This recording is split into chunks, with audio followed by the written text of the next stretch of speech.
Gloire à Dieu.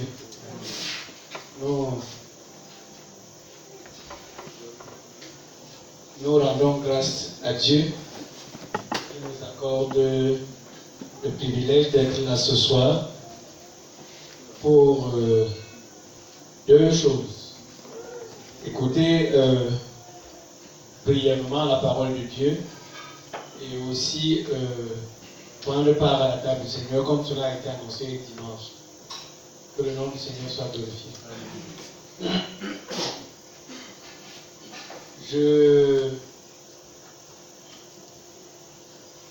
J'ai à cœur qu'on parle davantage de la croix. J'ai à cœur qu'on parle de l'amour.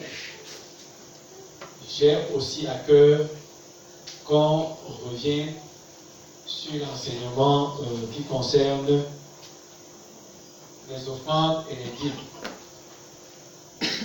Mais ce soir,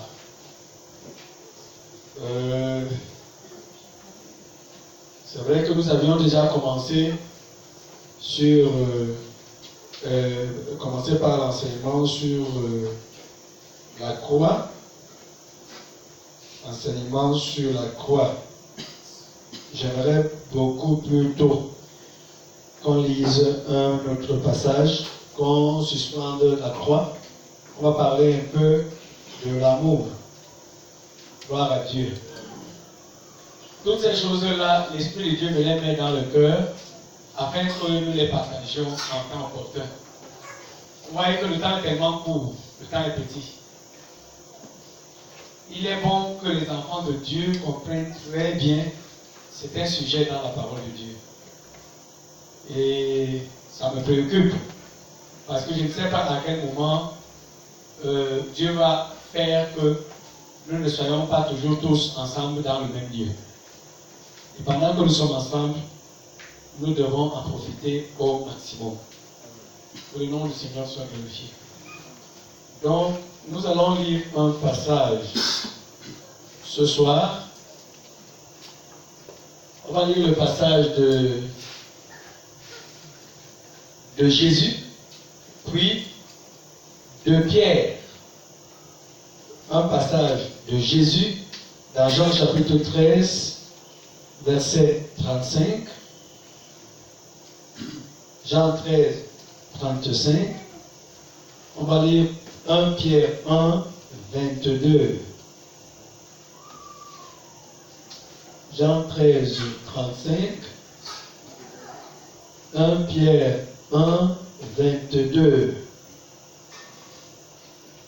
Quand on va lire Jean 1, 35, on peut aussi lire une fois Jean 15, 12. Hein? Jean 13, 35. Jean 13, 35. À ceci, tous connaîtront que vous êtes mes disciples. À ceci, tous connaîtront que vous êtes mes disciples. Si vous avez de l'amour les uns pour les autres. Si vous avez de l'amour les uns pour les autres. Jean 15, 12. Qu'est-ce que la suite dit? 36 par exemple. C'est autre chose? Non, ça va, c'est autre chose. Jean 15, 12. Jean 15, 12, il est écrit. Oui. C'est ici mon commandement. Aimez-vous les uns les autres. C'est ici mon commandement. Hein? Aimez-vous les uns les autres. Que le nom du Seigneur soit glorifié. C'est ici mon commandement. Aimez-vous les uns les autres. Là, c'est le commandement du Seigneur. Continue au verset 13. Verset 13. Il n'y a de plus grand amour que de donner sa vie pour ses amis. Il y a de plus grand amour que de donner sa vie pour ses amis. Verset 14. Vous êtes mes amis si vous faites ce que je vous demande. Vous êtes mes amis si vous faites ce que je vous demande. 1 Pierre 1, 22.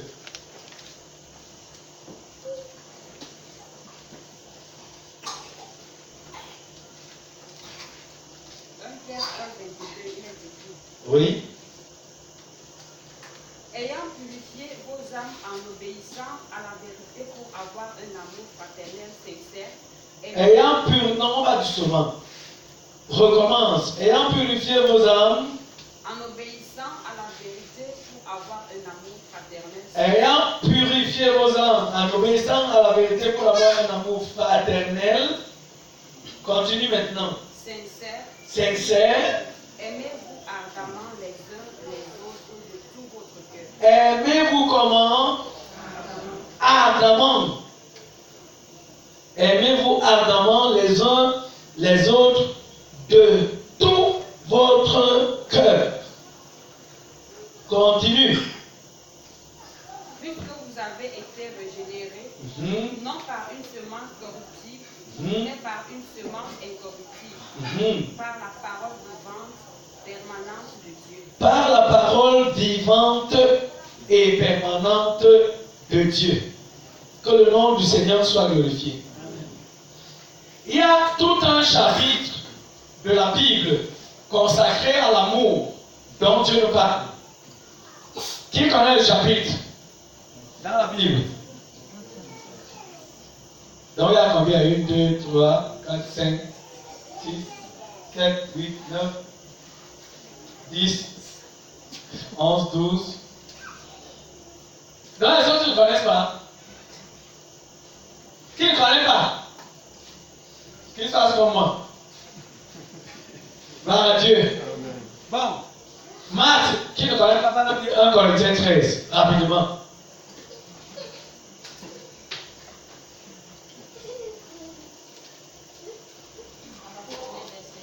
C'est le chapitre dont je parle. 1 Corinthiens 13.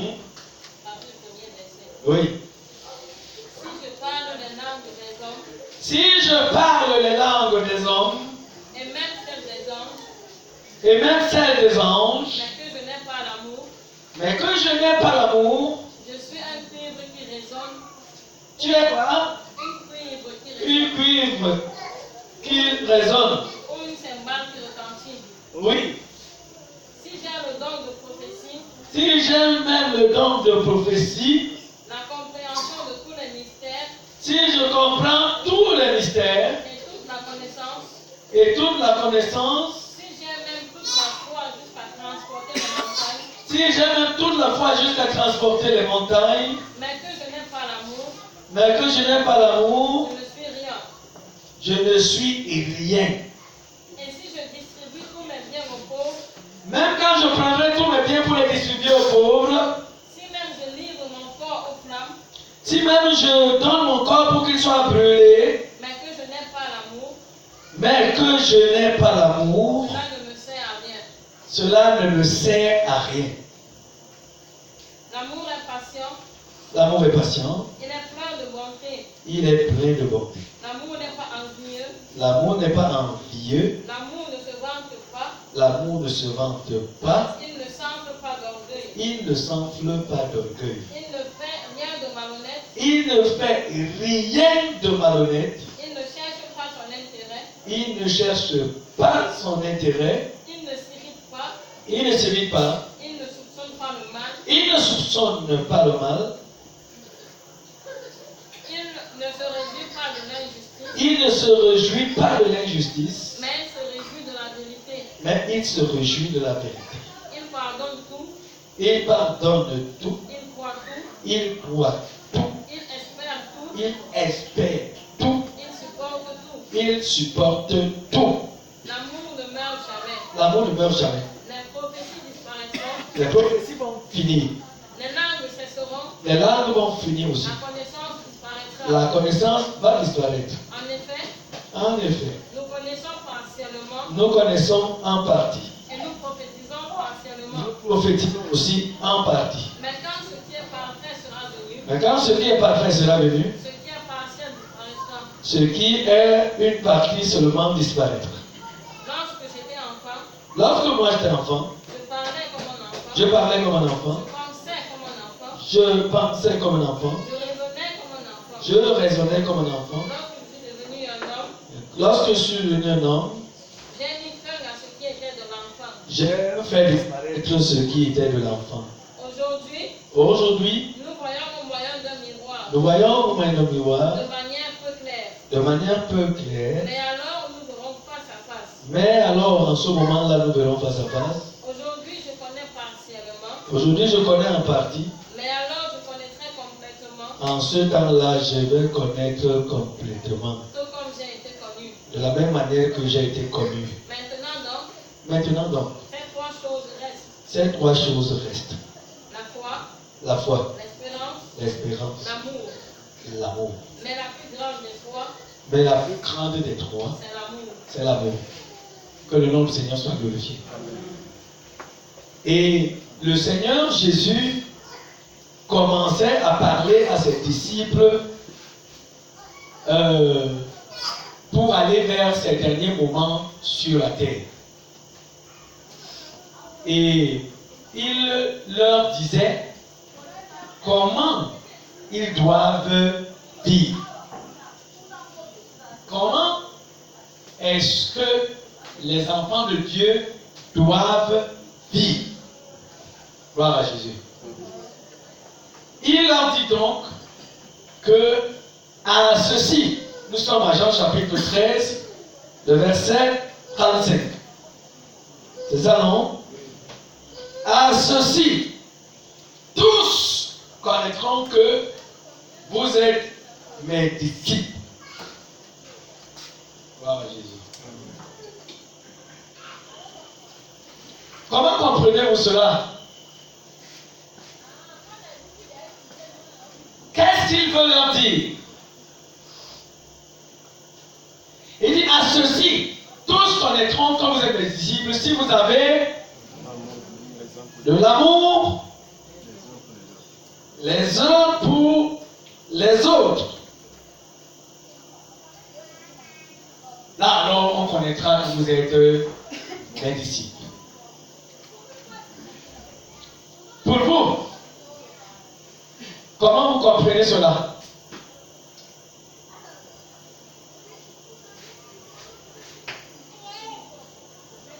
Oui.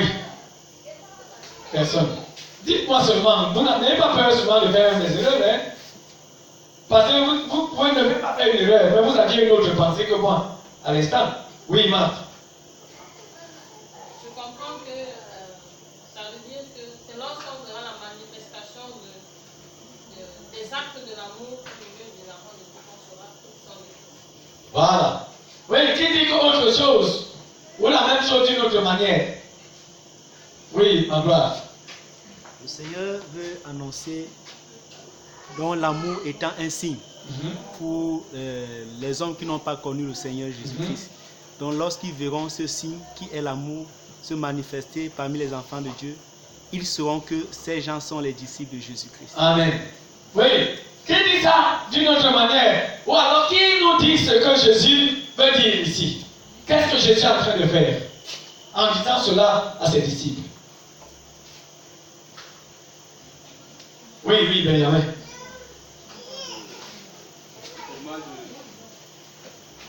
C'est vrai que ce partage me fait poser une question. Oui.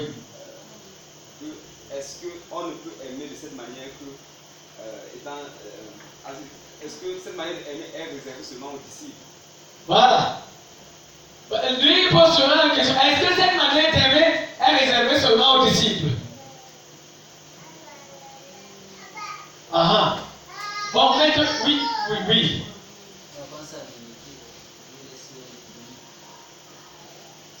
C'est une autre affaire, l'unité.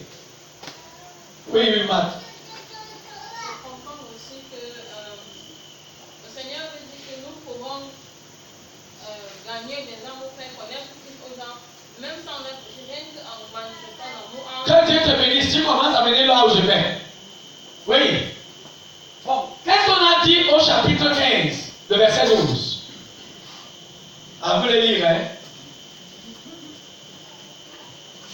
C'est ici mon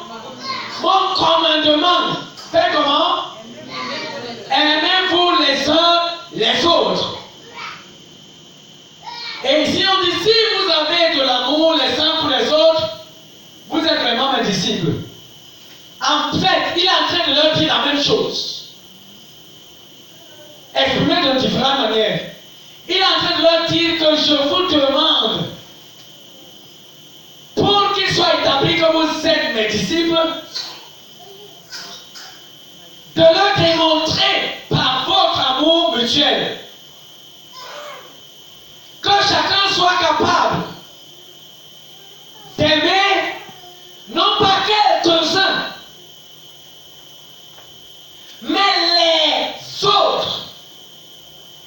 Gloire à Dieu. Amen. Il parle précisément ici dans le cadre de ceux qui sont connus comme ses disciples, ceux qui le suivent, ceux que nous appelons aujourd'hui les enfants de Dieu. Gloire à Dieu. Amen. Ou alors ceux qui sont nés de nouveau. Parce que quand vous êtes nés de nouveau, une nouvelle vie commence. Et ce que Dieu aimerait toucher en chacun de nous, c'est la sensibilité en matière d'amour à l'égard des autres. Gloire à Dieu. Amen. Ce n'est pas une chose stérile. Ce n'est pas une chose théorique. C'est une chose où chacun doit s'éprouver à des temps où la preuve de la manifestation de l'amour est facile à montrer ou à prouver. Je ne sais pas si on dit ça comme ça. Donc il y a des moments dans la vie où ce n'est pas facile de montrer de l'amour. Gloire à Dieu. C'est justement à ces moments-là que Dieu nous demandera de nous souvenir d'un tel commandement. La Bible dit que si vous aimez, par exemple, elle dit même que si vous aimez ce que vous aimez, qu'est-ce que vous faites défendre? Ça veut dire qu'il y a des circonstances qui vont être telles que ce n'est pas facile d'aimer ou de montrer qu'on aime. Gloire à Jésus. Mais pour Jésus, il a dit deux choses dans la parole de Dieu qui me retiennent. Et s'il parle de l'amour, si vous avez l'amour les uns pour les autres, vous êtes vraiment mes disciples. On peut avoir cru, on peut avoir été baptisé dans l'eau, on peut persévérer dans une église, on peut avoir un poste, même comme celui du pasteur, ou d'apôtre, ou je ne sais pas quoi. Mais quand on va regarder au fond, la dimension de l'amour qu'on a pour les autres, on va se questionner sur la nature de disciples à nous. Gloire à Dieu. La nature de disciples à nous se manifeste dans la démonstration de l'amour que nous avons pour les autres. Gloire à Dieu. Nous devons le comprendre très bien.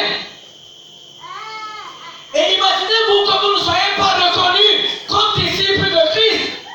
Il est évident que vous n'entrerez pas au ciel. À moins que vous trouviez que je me trompe. Gloire à Dieu. Il ne dit pas simplement que vous êtes mes disciples. Il dit vous êtes vraiment. Parce qu'on peut être disciple pour l'apparence. Les autres peuvent te voir comme disciple. Les gens peuvent même t'approuver. Mais la Bible dit que Dieu, lui, il nous connaît.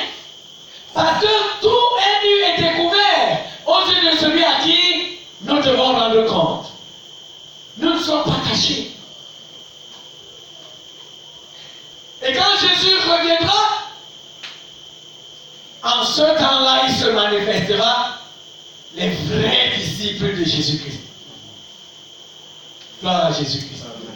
Ce que le Seigneur veut nous dire ce soir, c'est que chacun de nous doit peser son amour pour les autres. La Bible dit que Dieu, lui, il a tant aimé le monde qu'il a donné, gloire à Dieu, son Fils unique. Son Fils unique. Il a donné. il n'est pas au ciel, il n'a pas croisé les bras. Il a donné son Fils, non pas pour simplement qu'il nous rende visite, afin que nous voyions la gloire du Fils de Dieu, mais il l'a livré à la mort, à tous, pas entre les mains des impies, des méchants, alors qu'il est du Tout-Puissant. Gloire à Dieu. Tu me fais comprendre?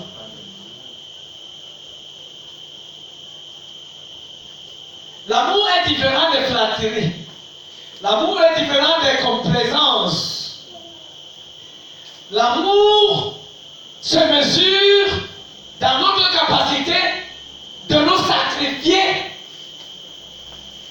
ou de sacrifier ce que nous sommes ou ce que nous avons pour les autres. Gloire à Dieu.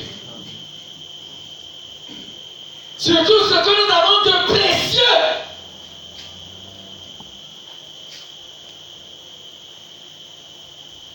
Il dit que c'est ici mon commandement. Aimez-vous les uns les autres comme je vous ai aimé.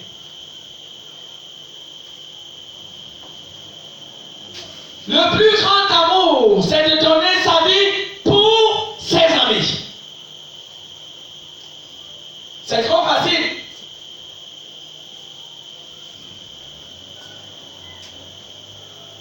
Mais je vous dis que chacun de nous, à son niveau singulier, devant cette parole de Dieu,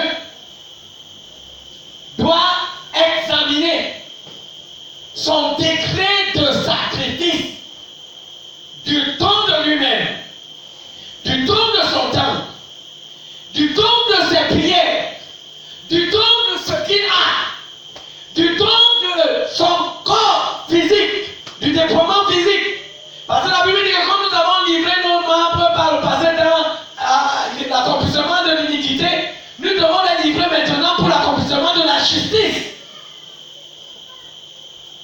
Comment est-ce que tu travailles afin que l'amour de Dieu se manifeste au travers de toi vis-à-vis des autres?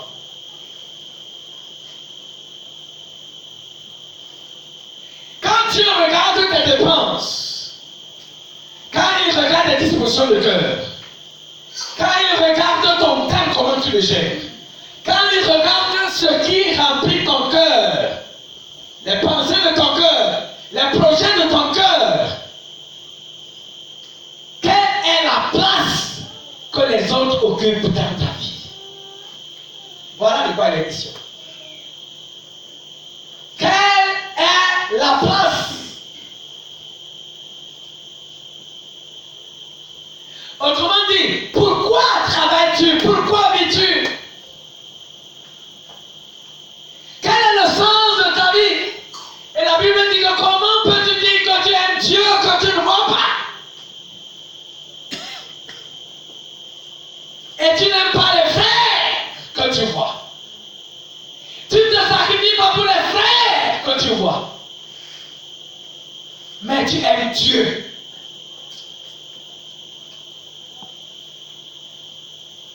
Il y a beaucoup de gens qui aiment Dieu comme ça. Il y en a même qui vont juste aimer plus l'œuvre de Dieu.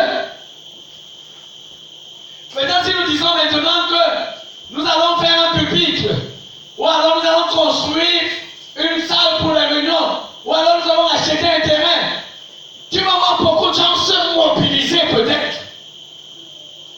Ce n'est pas une mauvaise chose du tout. Mais la Bible dit qu'à ceci, l'on reconnaîtra que vous êtes vraiment mes disciples si vous avez l'amour les uns pour les autres. C'est prioritaire. Gloire à Jésus-Christ. Voilà là où Dieu nous attend. Pendant que je ne sais pas où j'étais depuis hier jusqu'à aujourd'hui, l'Esprit de Dieu attire mon attention dans cette affaire et dans notre peuple. Combien de temps nous donnons les uns pour les autres? Combien de personnes, quand ils sont en train de prier, ils ont pour fardeau les autres? J'ai dit que pour connaître les vraies dispositions des cœurs des gens, il faut aller les trouver devant Dieu comme ils prient.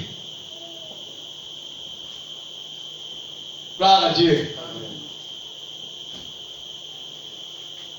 Vous êtes vraiment mes disciples. Si vous avez l'amour les uns pour les autres. Le plus grand amour, c'est de donner sa vie pour ceux comme lui. Il dit, aimez-vous les uns les autres comment? Et souvent, je demande comment est-ce que vous pensez que Jésus nous a aimés? Qui peut nous dire quelque chose à propos? Comment est-ce que Jésus nous a aimés? Faites avancer. Ouais. L'abondance. Comment est-ce que tu penses que tu sais que Jésus nous a aimés? Comment nous a-t-il aimés? En portant les maladies, les douleurs et tout ce qui les malheurs et tout sur la croix.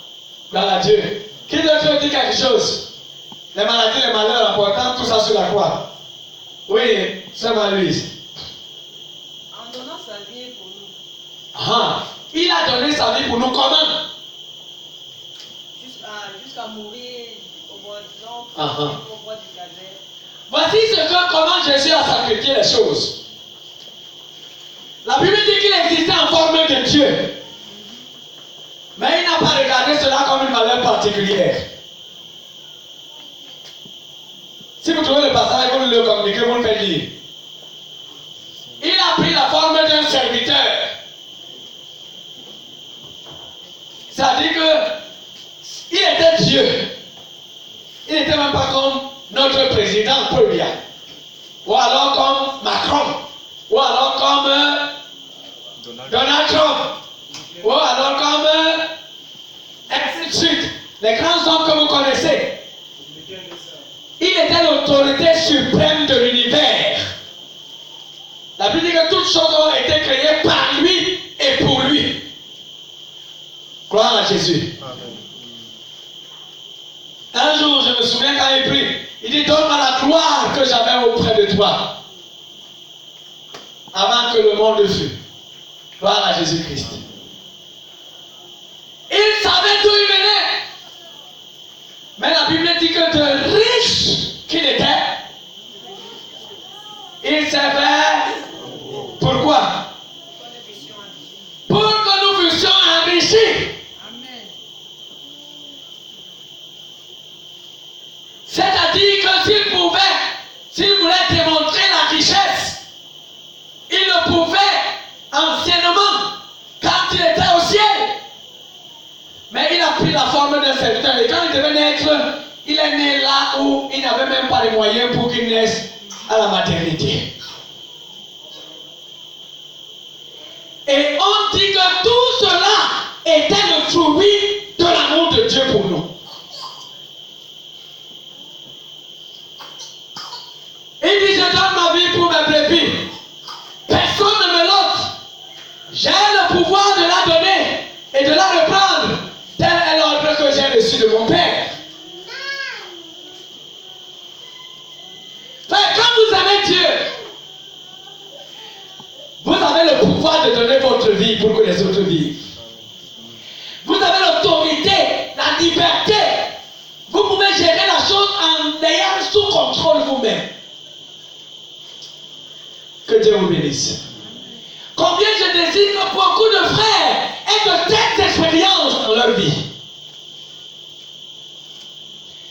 Donner sa vie pour le bien des autres.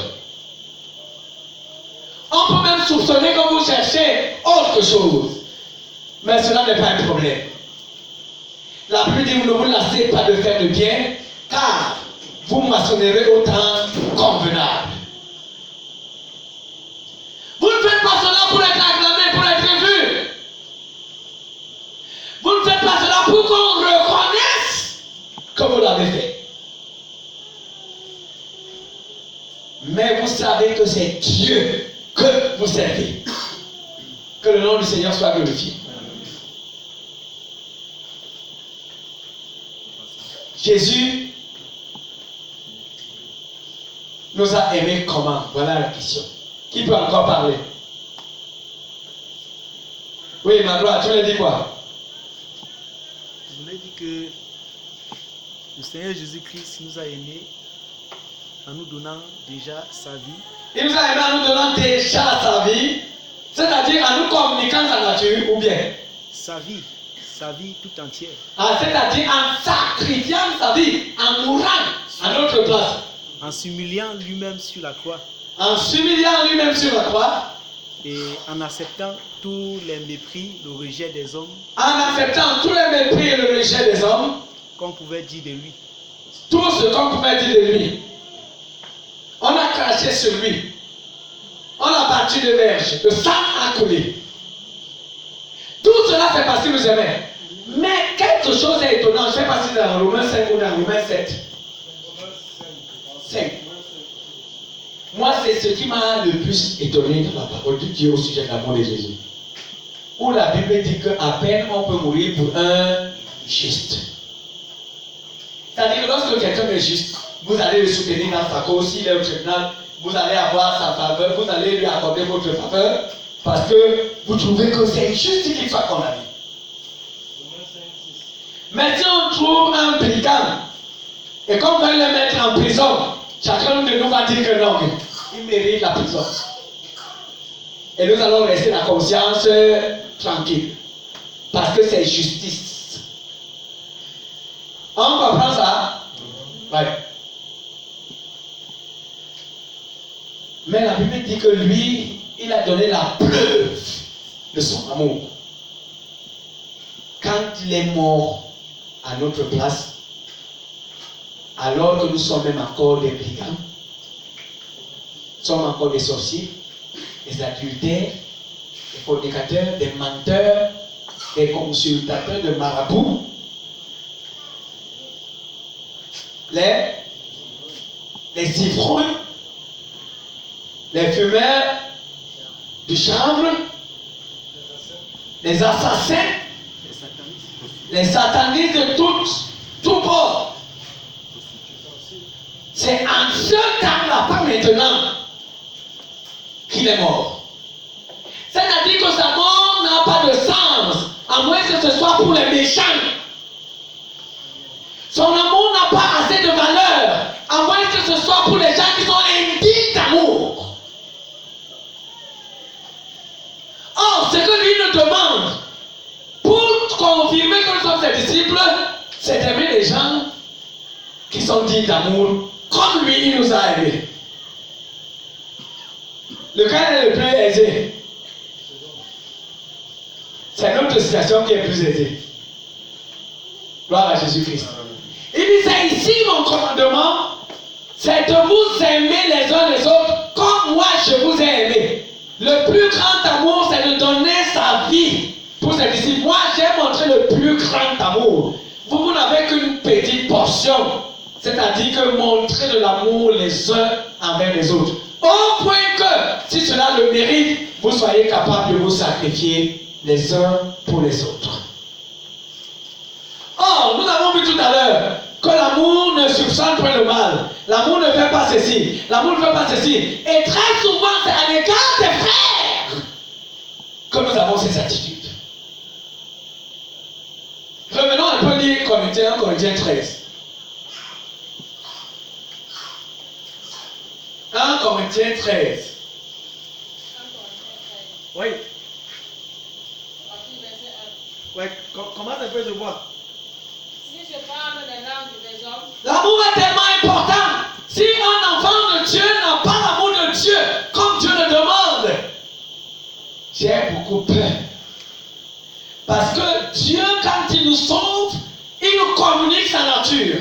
Comme il a été capable d'aimer pour rien, comme il a été capable de mourir pour les méchants, comme il a été capable de mourir pour ceux qui l'insultent.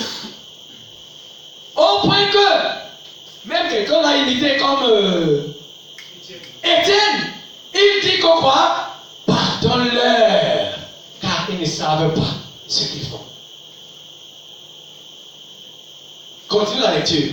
si tu n'as pas l'amour de Dieu, Dieu nous dit cela pour que chacun de nous travaille. Cela peut commencer dans ton foyer. Cela doit commencer dans ta maison. Cela doit commencer par les frères. Même que tu n'approchais pas, même qui te sont lointains, même ceux qui ne signifient rien à tes yeux. Ça, pas pour que les gens voient, mais pour que tu montres à ton Dieu, que tu commences à comprendre la leçon qu'il te confie. Oui. Si je parle les langues des hommes, si je parle les langues des hommes, et même oui, ou alors, non, les langues des hommes. Quelle langue des hommes vous pouvez me prononcer là? Ah, ou alors quoi? Comment on dit bonjour chez vous? Gélé. Gélé. Amen. Ou alors, comment? Non, chez vous. Comment on dit bonjour chez vous? Wétier. Amen. Tu peux parler tout ça. Et toi seul, tu peux me parler beaucoup de langues des hommes. Il y en a qui en tirent une certaine gloire de ceux qui parlent beaucoup de langues. C'est en cela que j'aime Papa Michel. J'ai un frère qui a sollicité nos visités dimanche. Qui un jour en parlait. Il était tellement, comment je peux dire, agité d'avoir appris l'hébreu lors de ses cours bibliques quelque part. Au point où je voyais en lui un débordement de mesures. Et maintenant, comme on parlait, je ne sais pas quel sujet nous a conduit chez Papa Michel. Je lui ai dit que Papa Michel parle, écrit et lit couramment l'hébreu, peut l'enseigner. Il me dit que non, c'est pas possible. On ne peut pas avoir quelqu'un comme ça au Cameroun et qu'on ne connaît pas. Je lui ai dit que justement. Et vous n'avez pas l'impression qu'il parle bien l'anglais, n'est-ce pas? Pourtant, s'il parle anglais, vous aurez l'impression que c'est un Américain qui parle. Je l'ai déjà suivi. Mais quand il vient ici, là, tel qu'il parle là, vous n'avez même aucune impression. Il est bon de rester dans l'unité du Seigneur. Que le nom du Seigneur soit glorifié. Dieu ne nous donne pas certaines capacités pour qu'on montre que nous sommes ambitieux, qu'on montre, je ne sais pas trop quoi, qui ne sert à rien. Mais quand c'est utile, je suis sûr que si se trouve là où on ne parle que l'anglais, il ne fera plus usage du français. Amen. Il va parler simplement l'anglais avec eux. Parce que c'est utile comme ça. Que le nom du Seigneur soit glorifié. Il était dépassé. Je doute qu'il m'ait cru. Il est parti comme ça. Parce que lui, il sait qu'il est déjà à un certain niveau avancé en anglais. Si nous visitons dimanche, vous allez voir que ce que je vous dis aujourd'hui est à peu près ce que vous avez entendu. Que le nom du Seigneur soit glorifié. Donc, l'amour. Tu peux parler des langues des hommes. Et même les langues des anges. C'est que vous parlez dans la langue. Ça peut être parlement les langues des anges. Personne ne comprend. Personne. Gloire à Dieu. À moins qu'à un moment donné, Dieu donne une inspiration à quelqu'un qui lui permet de comprendre ou ouvrir ses oreilles surnaturelles. Personne ne comprend. On dit que vous pouvez avoir toutes ces choses. Et bien d'autres encore plus importantes, comme peut-être ressusciter les morts, commander au moment de quitter, avoir la connaissance de tous les mystères de la parole de Dieu. Tu peux connaître la Bible comme qui? Tout cela égale 0. Si tu n'as pas l'amour. Nous devons donc comprendre à quel niveau nous devons être impressionnés et attirés par l'amour de Dieu. Lorsque les gens arrivent vers nous, lorsque les gens arrivent chez nous, lorsque nous allons vers les gens, ce qu'ils ont besoin de voir, c'est la dimension de l'amour de Dieu. C'est le déploiement de l'amour de Dieu en nous. C'est l'épreuve de l'amour de Dieu en nous. Que le nom du Seigneur soit glorifié. Et chacun nous doit tellement travailler son caractère, tellement soigner son comportement, pas à la manière artificielle, mais au point que cela soit ta vie. Et non pas une manifestation de circonstance. Que le nom du Seigneur soit glorifié. Oui, continue la lecture. Et même chef des anges, Oui. mais que ce n'est pas l'amour, je peux un feu que le cantique, ou une cymbale que le cantique. Oui, mais je disais tout à l'heure ce que l'amour n'est pas. L'amour est patient. Ouais. Oui, tu es à quel niveau? Verset 4. Verset 4. L'amour est patient, il est plein de bonté. L'amour n'est pas envieux. L'amour n'est pas jaloux. L'amour ne désire pas la chose d'autrui. L'amour n'est pas que quelqu'un a eu son diplôme, il a réussi à son examen, il a eu un bon travail, il a un bon salaire, il a un bel habit, et toi tu es mal à l'aise. Vous comprenez ce que je dis? Amen. Tu ne peux pas être mal à l'aise parce que quelqu'un lui a un enfant ou il s'est marié quand tu n'es pas encore marié. Ou bien tu vois un frère que Dieu a béni, il met de beaux habits à ses enfants. Toi, tu es mal à l'aise parce que tu n'as pas les mêmes moyens. La Bible dit que l'amour n'est pas envieux. Dieu fait bien que parmi nous, il y a des pauvres. Bon, nous en plus, nous sommes tous pauvres. Mais il y a des peuples où il y a des pauvres qui cohabitent avec des riches. Tu ne peux pas voir l'enfant d'un frère, peut-être venir avec la voiture ou bien être transporté dans la voiture, et quand tu es malade, tu te dis que pourquoi le frère ne fait-il pas comme moi aussi? L'amour n'est point envieux. Au contraire, tu seras content de ce que le frère, il y a un frère qui est capable d'être comme ça. Gloire à Jésus-Christ. Parce que la gloire d'un frère, c'est notre gloire. Oui, la Bible dit que si un frère est heureux, c'est tout le monde qui est heureux. C'est même pas que tu vois un frère, je ne sais pas.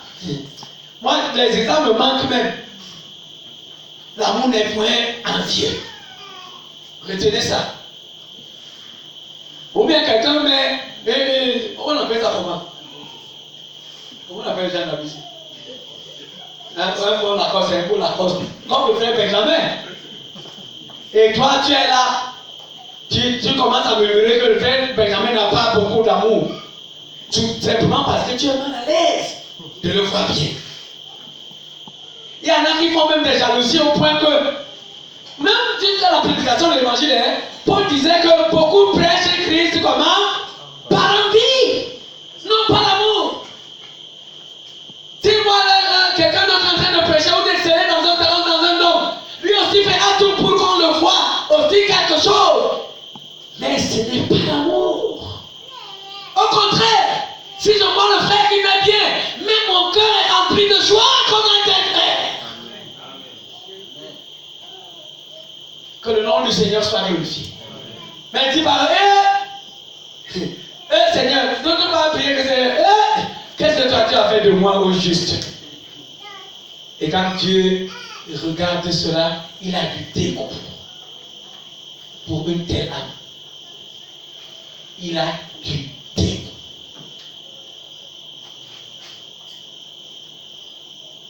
L'amour n'est point envieux. Il y en a qui vont jusqu'à envier même les allures physiques des autres. C'est grave. Ils envient. Et si je pouvais être comme tel, pourquoi moi je ne suis pas? C'est dangereux pour une âme. Et si tu n'as pas l'amour, tu n'es rien. L'amour n'est pas envieux. J'allais dire que l'amour est dans le contactement. Gloire à Jésus. Tu es le meilleur que tu puisses être, que Dieu ait voulu. À condition que tu deviennes davantage ce que Dieu a voulu de toi. Oui, l'amour n'est pas envieux. Il est encore quoi? N'est pas toujours quoi? L'amour ne se vante pas. L'amour ne se vante pas. Ou bien comme toi tu sais que tu as le PhD, c'est-à-dire le doctorat. il ne faut pas que tu passes inaperçu. Si un jour on te donne l'occasion de prêcher, on saura qu'un docteur est passé par là. Ou alors que quand tu causes avec les frères, on sent. Et par contre, toi-même tu te sens vis-à-vis des autres. L'amour ne se vante pas. Gloire à Dieu. Quand Paul parle par exemple de ces choses dans 1 Corinthiens, il dit ce qu'il est, ce qu'il était selon l'homme. Il était docteur de la loi, il était ceci, il était cela. Mais il dit que toutes ces choses, il les a regardées comme une paix. Il les a même regardées comme de la boue. Parce que la sensibilité à ces choses nous salit notre âme. Ça fait en sorte que quand tu regardes notre âme, il faut que notre âme est sale. Parce que ça ne procède pas de l'amour. Parce que ce n'est pas un comportement qui vient de l'amour.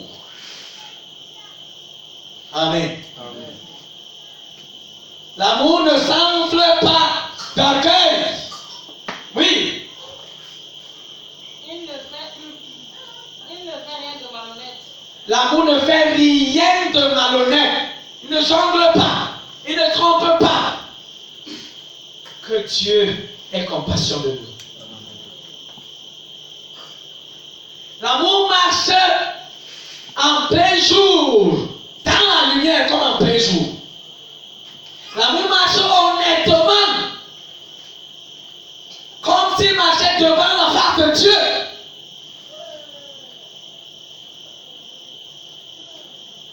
L'amour ne fait rien de malhonnête, ne dit rien de malhonnête, ne pense à rien de malhonnête, ne projette rien de malhonnête. Comme le Seigneur nous a dit que nouvelle page s'est ouverte. Il faut bien tenir compte de ces choses afin qu'on ne rentre plus en arrière. Que le nom du Seigneur soit glorifié. Que ce qui a été malhonnête se redresse maintenant. Et que jamais plus Satan ne nous prenne dans le tel piège. Que le nom du Seigneur soit glorifié.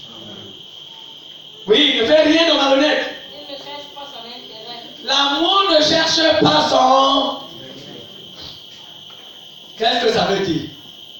Parce que là, c'est une chose régulière qu'on peut facilement détecter parmi les enfants de Dieu. L'amour ne cherche pas son intérêt. Vous croyez ça? Je me demande si les frères croient à ce genre de paroles. Ah oui. L'amour cherche alors quoi? Qui peut me donner un passage dans la parole de Dieu qui nous aide à aller dans ce sens?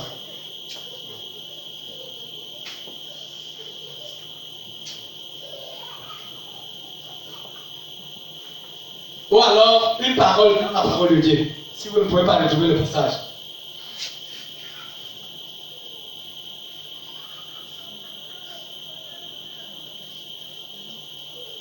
Oui, non? Aimer sans rien attendre. Ah, donner sans rien attendre en retour. Gloire à Dieu. C'est un bon passage. Il y a même une parabole dans la parole de Dieu. Quand vous organisez une fête, vous devez faire comment?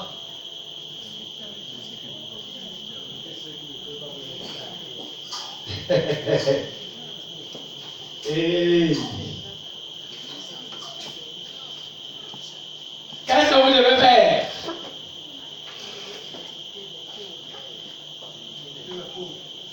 Invitez les pauvres, les malheureux, pour qu'ils viennent fêter avec vous.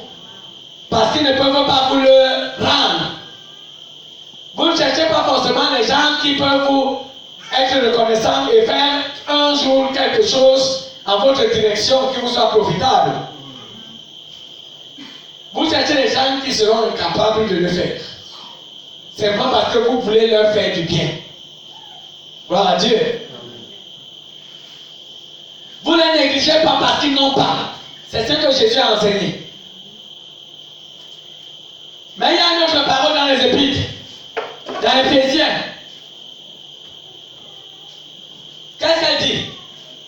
Par contre, quand on écoute la parole de Dieu, on a l'impression que c'est ennuyeux pour des âmes Pourtant, avec la grâce du Seigneur, c'est ces choses qui doivent devenir pour nous un défi pour que nous nous conformons à la vérité. Pour que nous puissions bien les comprendre dans la juste mesure de l'esprit.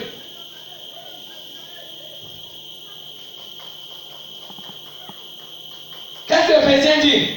Éphésiens 4, verset 8. Que Dieu te bénisse, c'est Éphésiens 4. Que celui qui dérobait ne dérobe plus, mais plutôt qu'il travaille. mais plutôt qu'il travaille maintenant. Pourquoi? Pourquoi? Il travaille pourquoi? Qui peut lever les doigts? Oui. Il travaille afin de donner aux autres.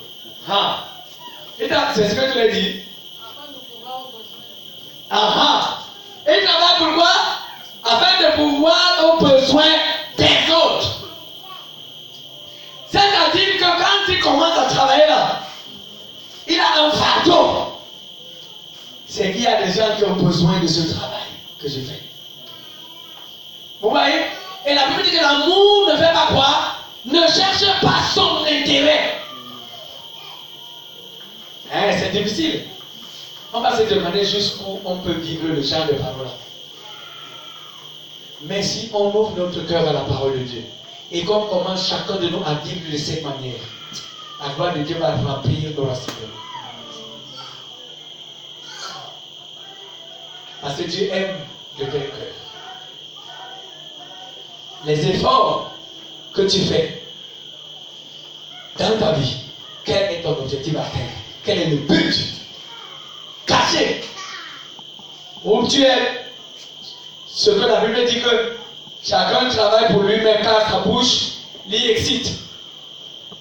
C'est la Bible qui dit ça. Que celui qui travaille pour lui-même car sa bouche l'y excite. Et les gens vont citer cette parole un jour en contradiction de celle que je viens de dire. Comme si Dieu était en train de dire que quand vous voulez travailler, que ce soit pour votre initiative. J'ai lu quelque chose l'autre jour. Quelqu'un disait que lorsque quelqu'un travaille, au moins 70% de son travail va aux autres. C'est comme ça que Dieu a fait les choses.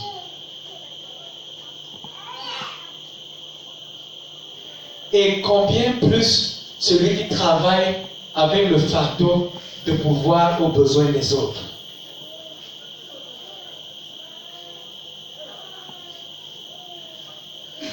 En réalité, un enfant de Dieu, quand Dieu lui donne la possibilité d'avoir quelques possibilités, c'est juste pour satisfaire les besoins, mais davantage pour donner à ceux qui sont dans le besoin. C'est-à-dire que peut-être pour manger, et il arrive que quelques moments on ne mange même pas parce qu'on cherche à combler un besoin quelque part qui semble plus important devant Dieu que notre famille. Que le nom du Seigneur soit glorifié. L'amour ne cherche pas son intérêt. Que Dieu vous bénisse. Oui.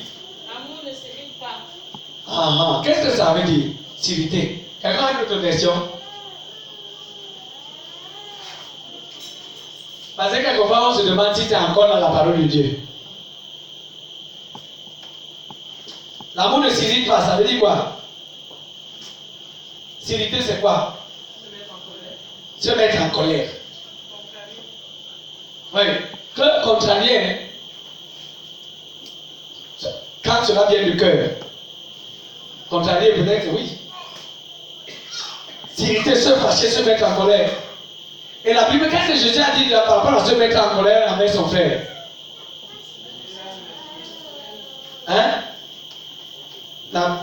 Vous citez un autre passage. Quand la Bible dit que ne vous mettez pas en colère, ne dit même pas contre ton frère. Mais qu'est-ce que la Bible dit par rapport à la colère? C'est ce que Jésus a dit. Par rapport à la colère contre son frère. Non!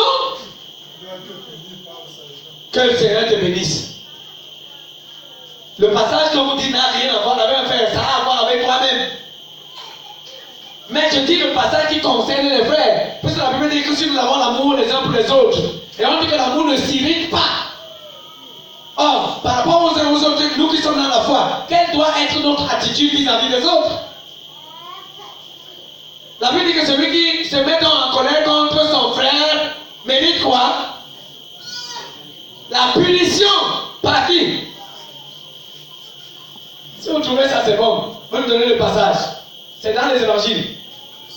Donc, il n'est même pas, j'allais dire, il ne devrait pas être possible de se mettre en colère contre un frère en Christ. Je ne sais pas si vous comprenez très bien. Je ne sais pas si nous comprenons très bien. L'amour ne se met pas en colère. Regardez dans le verset. Elle est où? Elle est sortie. Elle a une version de la Bible qui nous rend souvent certaines paroles d'une certaine manière, qui nous permet de bien les cerner, les comprendre aussi. Hein? Matthieu 5, 21. Qu'est-ce qu'on dit? Vous avez entendu qu'il a été dit à nos ancêtres, oui, tu ne commettras pas de meurtre. Oui. Tout homme qui en tue et autre mérite de comparaître devant le juge. Eh bien, moi je vous dis, tout homme qui se met en colère, contre son frère, de comparaître devant lis bien. Mérite de comparaître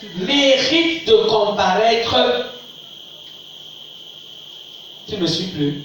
Mérite de comparaître devant le juge. Mérite de comparaître devant le juge. Rien que parce que tu t'es mis en colère, hein? Et nous pouvons dire que quelle injustice, qu'est-ce que c'est que ça? Dans notre monde des hommes, mais dans le monde du peuple de Dieu, c'est déjà une chose grave qui mérite d'être traduite en justice. Que tu te mettes en colère contre ton frère. Amen. Ah, vous voyez donc ce que Dieu, lui, il se représente quand on parle d'un enfant de Dieu. Qu'est-ce que c'est qu'un enfant de Dieu aux yeux de Dieu? Et la Bible dit que c'est ici mon commandement. Aimez-vous les uns les autres comme je vous ai aimé. Si vous avez l'amour les uns pour les autres, vous êtes vraiment mes disciples. Gloire à Dieu.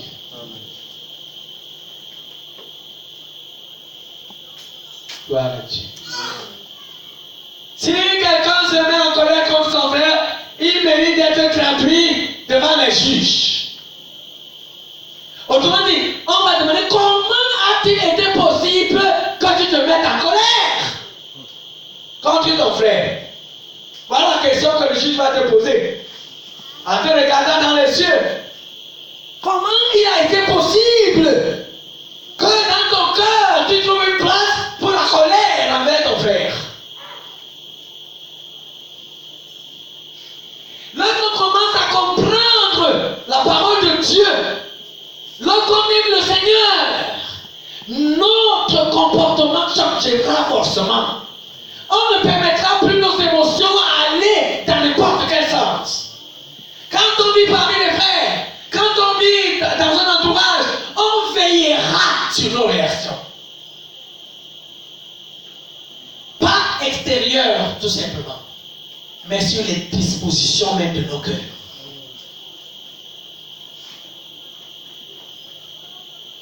Et le Seigneur dit donc que celui qui se met en colère doit aller devant les juges pour qu'on le condamne. Ça, c'est le Seigneur Jésus qui le dit. Il dit que prenez mon joug sur vous, recevez mes instructions et vous aurez le salut pour vos âmes. Mon joug est doux et mon fardeau est léger. Il dit lui-même qu'il est doux et humble de cœur. Que le nom du Seigneur soit glorifié. Quel comportement vas-tu avoir désormais quand tu vas rentrer dans la maison, dans ton entourage, vis-à-vis des personnes qui te sont les plus proches, au travail, à l'école, au marché, dans le voisinage? Vous pouvez comprendre par exemple pourquoi la Bible dit soyez toujours joyeux. Le fruit de l'esprit, c'est la joie. Amen. Que Que le nom du Seigneur soit glorifié. Et c'est fini? L'amour ne soupçonne pas le mal. L'amour ne soupçonne pas le mal. C'est-à-dire que, je vais dire un exemple. Tu ne vois pas quelqu'un peut-être debout. Toi, tu penses qu'il est debout là parce que, et pensant au mal. Quelquefois, quand on est pur d'esprit, même quand certaines actions peuvent conduire au mal, on les voit purs au départ jusqu'à ce que l'Esprit de Dieu nous parle. C'est de ça qu'il est question. Parce que l'amour ne soupçonne pas le mal. Et cela vient parfois quand les gens sont en difficulté. Et ils se rendent compte que certaines personnes ne les ont pas visitées ou ne sont pas venus vers eux. La première chose, c'est qu'on commence à murmurer en soi. On a déjà des mauvaises pensées vis-à-vis de telle ou de telle personne. Pourtant, si Dieu te donne la grâce d'examiner, de comprendre, tu trouveras que dans beaucoup de ces cas, tu as fait beaucoup d'erreurs sur la façon dont tu as apprécié les choses. La Bible dit que l'amour ne soupçonne pas le mal. Que le nom du Seigneur soit glorifié. Ne pensez pas mal les uns des autres.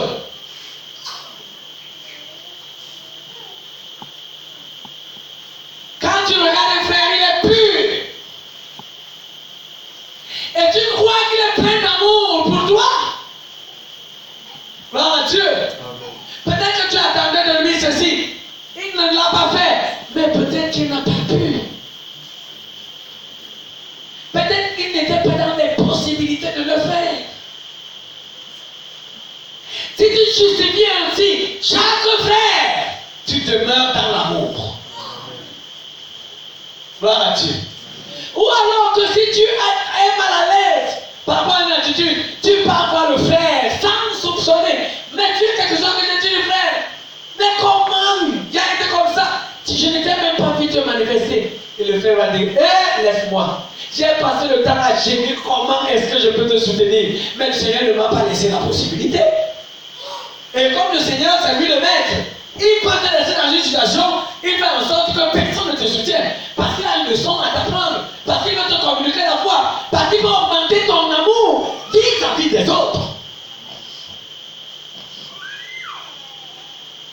Frère, il faut que chacun de nous se redresse. L'amour ne soupçonne point le mal. L'amour ne soupçonne point le mal. Et il arrive qu'on soupçonne facilement. Par exemple, si je prends le frère Yassine. Le frère Yassine a été par le passé surpris dans les situations, disons, je sais que c'est impossible, mais disons de vol.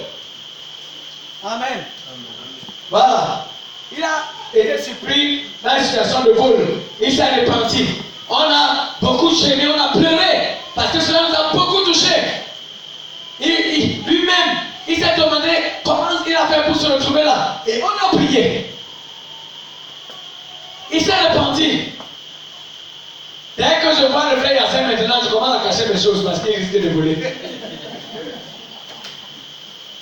Je ne crois plus en l'œuvre de Dieu. Je ne crois plus en lui du tout. Quand je le regarde, je vois qu'un voleur. En attendant, je l'appelle frère Yassine. Comprenez ce qu'il dit? Cela est très fréquent dans la maison de Dieu. On ne regarde pas le frère sur le prisme de la parole de Dieu, de l'amour de Dieu, mais on le regarde avec des arrière-pensées, comme on dit. On leur colle des étiquettes. Ils se sont comportés comme ça hier. Ils se sont comportés comme ça avant-hier. Donc forcément aujourd'hui, il faut se comporter comme ça. Comme si Dieu dort dans leur vie sans rien faire. Et c'est dans nos propres vies que Dieu travaille seulement. Chez les autres, il dort, il ne fait rien. C'est pour ça que Paul disait au Père que si vous croyez que vous êtes en Christ, dites-vous bien que nous aussi, nous le sommes. Si vous croyez que vous êtes un enfant de Dieu, dites-vous bien que nous aussi, nous le sommes. Je suis en train de paraphraser chez les Corinthiens. Et à un moment donné, il dit même, est-ce de chez vous que la parole de Dieu est sortie? Non. Un enfant de Dieu, nous devons nous dire que si j'ai la crainte de Dieu, un enfant de Dieu a la crainte de Dieu. Amen. Et si quelqu'un est un enfant de Dieu à nos yeux, nous n'avons pas besoin de penser les autres choses. Et quand nous sommes pleins de pureté, de cette manière, c'est là où l'Esprit de Dieu travaille comme vous ne pouvez pas.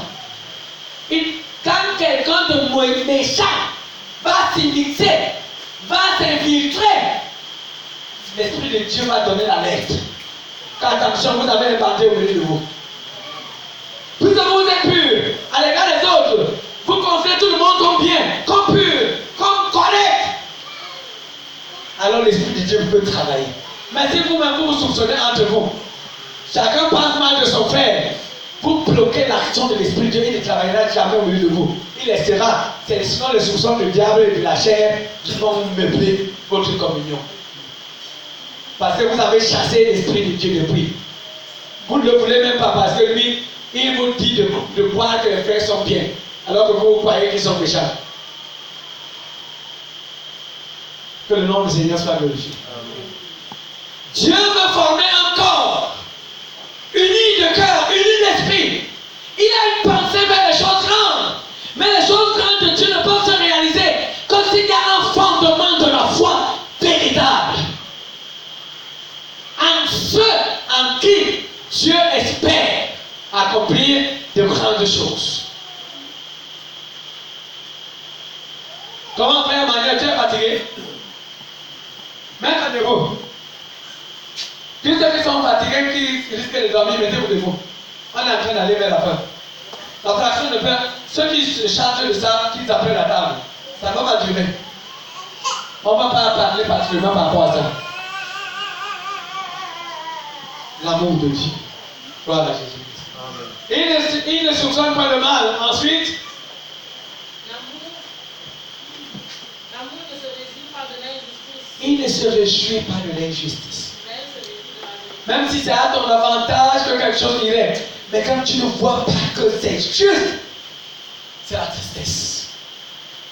Amen. Au contraire, même tu vas prendre une position. Parce que tu ne peux pas avoir les avantages de l'injustice. Gloire à Jésus. Que le nom du Seigneur soit glorifié. Oui. Mais il se réjouit de la vérité. Mais il se réjouit de la vérité.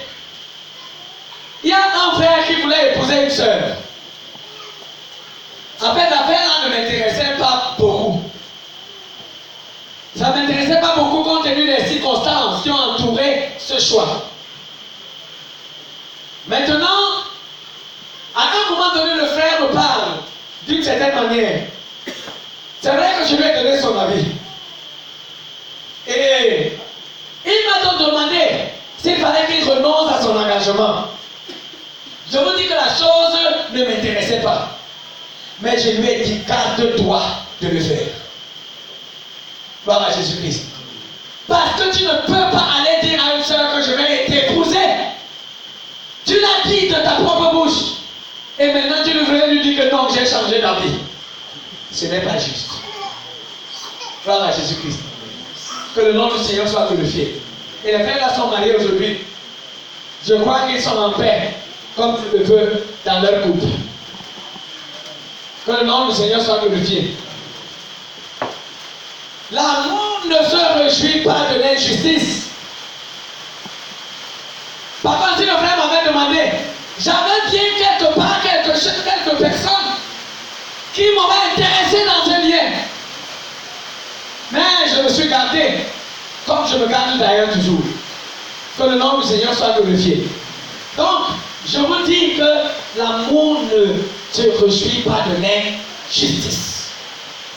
Oui. L'amour pardonne tout. Ah, l'amour pardonne tout. Ah.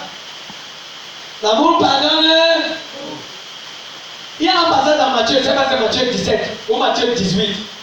Peut-être Matthieu 17 ou 18 ou 19. Hein? Là, on a pu dire que c'est ainsi que mon Père vous traitera. Si chacun de vous ne pardonne pas à son frère, comment? De tout son cœur. C'est-à-dire que si tu pardonnes à ton frère, mon Père te traitera toujours comme ça.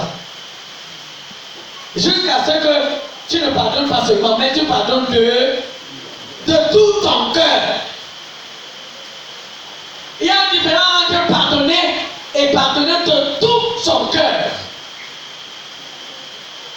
Amen. Ouais. Et Jésus a bien précisé parce qu'il n'y avait dans la bouche de Jésus aucune parole superflue. Il a dit que c'est ainsi que mon Père Céleste vous traitera. Vous qui êtes mes disciples, qui dites que vous êtes mes disciples. Si chacun de vous ne pardonne pas à son frère de tout son cœur, il va vous traiter durement.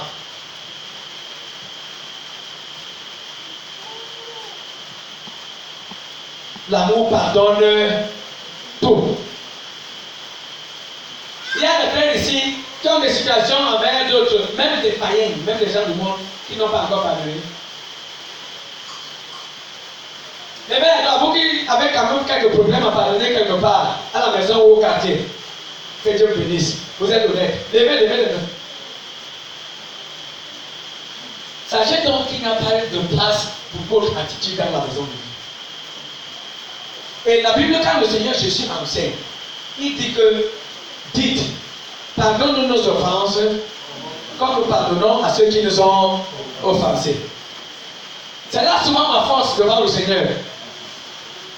Quand je me sens inconfortable devant Dieu, quand je me mets à genoux, je dis au Seigneur que Seigneur, tu sais que je n'ai personne à qui je n'ai jamais, à qui j'ai retenu quelque chose.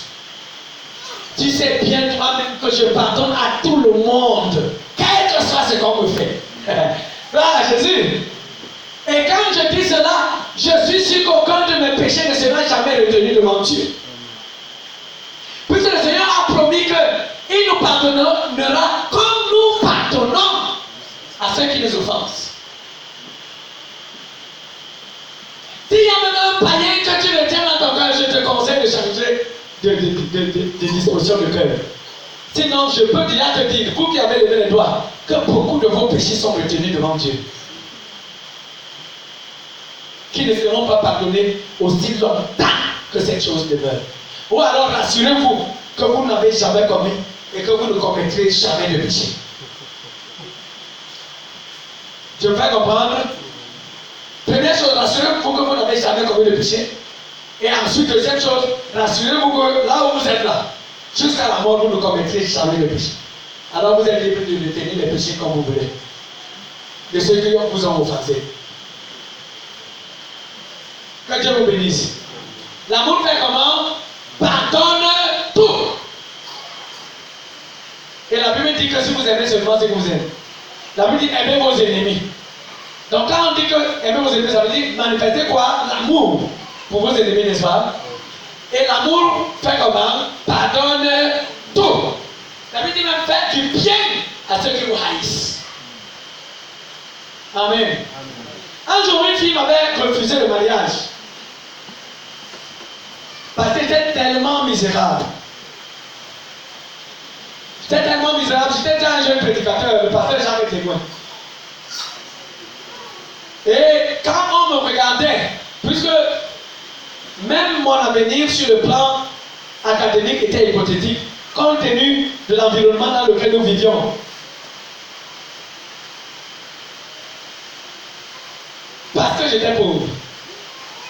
Et il est arrivé que j'étais parti ces congés-là, l'une des rares fois depuis que j'avais cru que je parte en congé. Et pendant que j'étais en congé, le Seigneur m'a entretenu sur cette fille. On était presque fiancés, il manquait des formalités. L'église connaissait, il fallait que j'aille voir ses parents. Je suis allé voir mes parents pour leur en parler. Pendant que je suis là-bas pour en parler à mes parents, j'ai fait un mois au village. Le Seigneur me montre des scénarios qui vont se produire. Je n'en revenais pas. Mais quand j'arrive, je rentre à Ezeka, cette fille-là. Je fais le premier jour, elle était au culte le dimanche là. On s'est salué seulement, elle est partie. C'était pas comme d'habitude, on n'a pas causé. On s'est dit qu'on va se voir le lendemain personne ne se voit pas. Puis mercredi, on se voit seulement à la réunion à l'église. Et puis après, on n'a pas le temps de se voir. Et après, elle dit à son frère, va lui dire que je veux la voir. Tel jour. Son frère était déjà à l'église. Elle est venue à l'église, elle est venue là où nous habitions là-bas. Vous connaissez après les rails. On habitait en haut. Chez le pasteur Joseph à l'époque. Et elle est venue le soir, on s'est assis derrière, j'ai passé 2 chaises. Je lui ai dit que je comprends maintenant un certain nombre de choses. Je sais qu'il est désormais impossible que nous soyons ensemble. Mais écoute-moi parce que je t'aime. Gloire à Dieu. Je lui ai dit que voici ce que le Seigneur m'a montré et qui va t'acquitter. Tu es en train d'être attaché à un homme. Et cet homme n'est pas ton mari véritable. Pour moi, on ne se mariera plus. Mais je te conseille, si tu veux épouser forcément un païen, cherche même un autre et vois si la chose peut être bonne. Mais celui-ci, il n'est pas quelqu'un de bien pour toi. Voici ce qui va arriver. À un moment donné, il va se mettre la tête bastonnée irrégulièrement. Et pour finir, il finira par battre ton père. Et la chose ira mal jusqu'à ce que vous allez vous séparer. Donc je te conseille pour l'amour de Dieu. Parce que je n'aimerais pas te voir souffrir. Ou entendre que tu as souffert. Et c'est comme ça qu'elle m'écoutait d'une oreille. Elle était bien. Apparemment, le garçon, l'homme en question, était dans une famille très aisée. Donc j'ai eu une ample connaissance. Si Yaoundé, quand je suis venu à Yaoundé, j'ai fait la rencontre avec sa famille à cause de l'évangile. Cette famille-là. C'était des grandes personnalités. Mais elle a fait à peu près quelque chose comme 3 mois. J'ai commencé à entendre les petits bruits. Jusqu'à ce qu'avant 6 mois, tout ce que je lui ai dit s'accomplissait. Elle a déserté le mariage. Elle n'a pas eu même un enfant dans ce foyer. Elle a fait des enfants, tous ces 3 enfants, elle les a fait dehors. Je ne sais pas au jour d'aujourd'hui si elle a vraiment divorcé officiellement, mais je sais qu'elle vit seule là-bas. Quand vous aimez quelqu'un, vous ne l'aimez pas pour votre intérêt. Amen. Vous l'aimez pour son bien. Et vous devez être capable de tout pardonner. Certains se sont moqués de moi à l'époque. Je me souviens qu'à un moment donné, j'ai failli tomber sur une des rues de Zeka avec des larmes parce que je pleurais pour ce qui venait de m'arriver. J'ai souffert. Il y a des frères qui venaient me consoler comme l'ancien Songa qui vient de mourir, comme les anciens comme Bouna, comme les autres qui venaient me dire que tu ne sais pas ce que Dieu t'a épargné.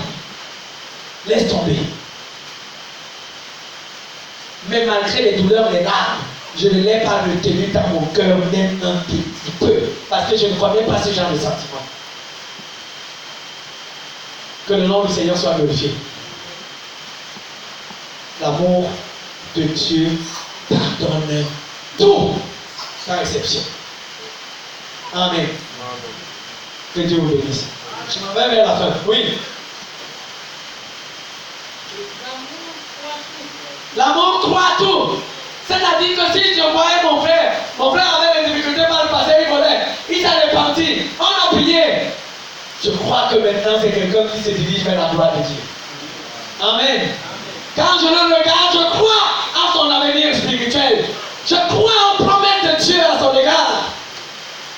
Quand il me parle, je ne doute point. Jusqu'à ce que peut-être l'Esprit de Dieu établisse que c'est mauvais.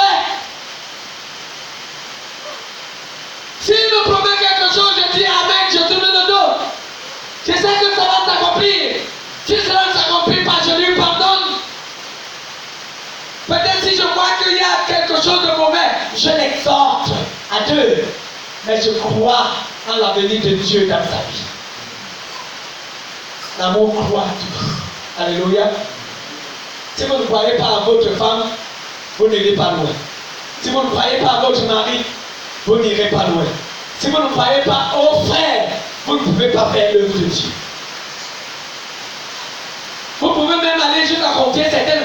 Vous pensez que Pierre était plus bien apparemment que les gens et les autres quand on regarde le comportement. Non, Dieu, il a parlé spécialement à Pierre comme il n'a pas parlé aux autres.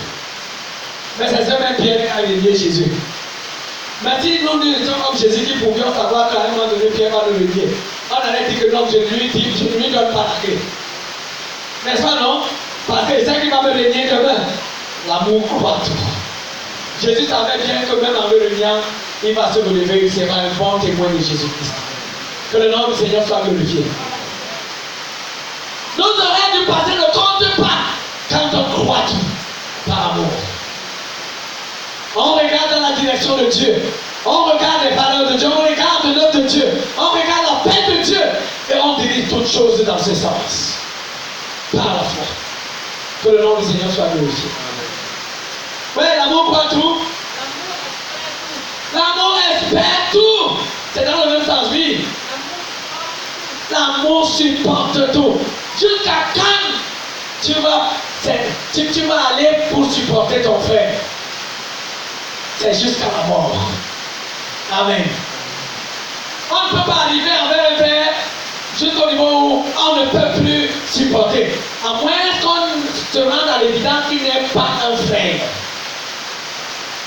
Parce qu'un frère se pliera à la décision de l'Église.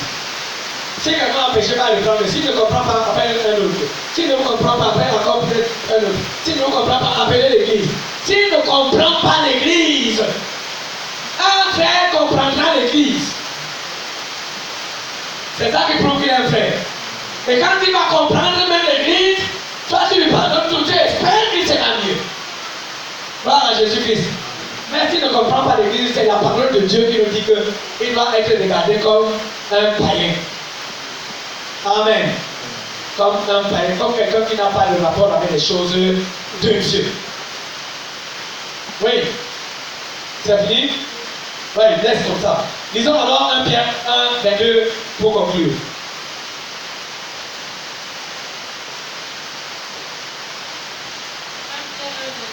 Oui. Vous avez purifié votre femme en n'obéissant pas à l'esprit à la vérité. L'Esprit de Dieu vous a touché. Il vous a poussé à obéir. Et cela a créé que votre âme est pure. Amen. Quand vous avez écouté l'évangile, vous avez eu envie de plaire à Dieu, de changer de vie, d'abandonner le péché, de quitter les mauvaises habitudes. La Bible dit que votre âme a été lavée, purifiée. N'est-ce pas? Et on dit si vous avez purifié votre âme en faisant comment?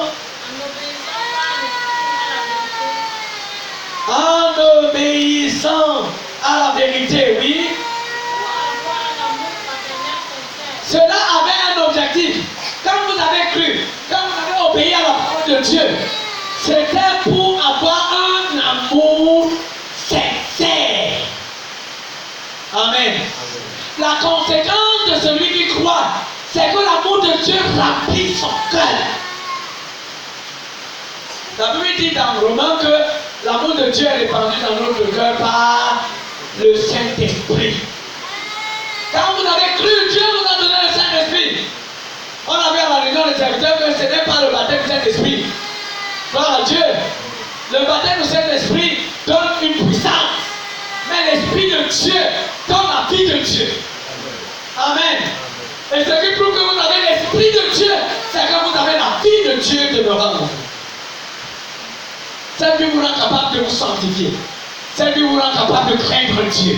Celle qui vous rend capable d'aimer les frères. Celle qui vous rend capable de vous sacrifier pour les autres. Celle qui vous rend capable d'avoir l'amour. Que le nom du Seigneur soit glorifié. Maintenant, le baptême du Saint-Esprit. La Bible dit que vous recevrez quoi? Une puissance. C'est ce que Jésus dit. Quand le Saint-Esprit va subvenir sur vous, Or, la Bible dit que quoi? Celui qui n'a pas l'Esprit de Dieu. On ne dit pas celui sur qui ce n'est pas venu. On dit celui qui n'a pas ne lui appartient pas. Vous avez la preuve que vous avez l'Esprit de Dieu lorsque vous avez le fruit de l'Esprit de Dieu. Gloire à Jésus-Christ. Il y a souvent une mauvaise, très mauvaise interprétation de ce passage. Vous recevrez une puissance. Ça, c'est l'équipement pour le service. Afin que votre service soit efficace. Gloire à Jésus. Voilà. Maintenant, on disait quoi? Pour avoir l'amour. Reprends un peu un amour sincère. Éternel. Oui. Comme le travail que Dieu a fait, en vous pardonnant vos péchés, quand vous avez reçu la parole de Dieu, était de laver vos âmes, était de vous rendre capable d'être les enfants de Dieu, pour que vous ayez l'amour fraternel sincère. Dieu lui l'a fait. Maintenant, à votre tour, faites comment? Aimez-vous les uns les autres. Déjà, votre engagement dans la foi, votre engagement dans la vie de Dieu, vous donne cela d'avance. Vous devez simplement accomplir comme cela a été fait en Dieu. Amen. C'est pour ça qu'il n'est pas possible qu'on trouve un frère qui n'a pas, qui a quelques personnes qui n'a pas totalement pardonné. On va te poser la question s'il est vraiment un frère. Amen. Papa Michel nous a dit son exemple ici. Quand il était peut-être à dire, et le frère l'avait tellement outragé. D'une certaine manière. Et il a dit qu'ils ne sont pas le frère. Gloire à Jésus. Et quand il est parti, Dieu lui a dit d'aller rassembler les gens et de demander pardon publiquement. Parce qu'il a traité ces gens des païens, alors que ce sont les enfants de Dieu. Gloire à Jésus. Hein? Il a même parlé d'un autre cas comme ça. De quelqu'un qui lui aurait fait un mal quelque part. Et il était mal à l'aise. Et Dieu lui envoyait plutôt lui-même aller régler la situation pour qu'il fasse la paix. Alors que c'est lui qu'on devait venir pour faire la paix. Dans toutes ces choses, il faut être conduit par l'Esprit de Dieu. Pour ne pas créer des gars ou empêcher que Dieu édifie les personnes comme il faut. Gloire à Jésus-Christ. Parce que si ce n'était pas l'Esprit de Dieu qui était intervenu, il n'aurait pas fait cela. Et il n'aurait pas forcément été coupable si ce n'était pas l'Esprit de Dieu qui le défendait. Forcément. Sauf peut-être pour le premier cas où il y a les enfants de Dieu, les païens. Gloire à Jésus-Christ. Donc, voilà ce que nous pouvons dire. Aimez-vous donc ardemment. Ardemment, ça veut dire que fortement. Ça veut dire que quand on regarde votre lien entre frères, comment vous vous comportez les uns avec les autres, quand on regarde comment vous donnez les uns aux autres, comment vous vous visitez, comment vous priez ensemble, comment vous chantez les cantiques ensemble, comment vous prenez soin les uns des autres, on doit voir que c'est avec ardeur que cela se vit. C'est avec une grande force. Quand vous ne voyez pas un frère depuis, cela vous manque de le voir. Amen. Peut-être que vous n'avez pas la possibilité de le voir, mais cela vous manque. Attends que le jour où vous le voyez, il y a un sourire qui monte dans votre cœur. Un bonheur de l'avoir vu enfin. Que le nom du Seigneur soit glorifié. Que le Seigneur bénisse sa parole. Aimez-vous ardemment les uns les autres.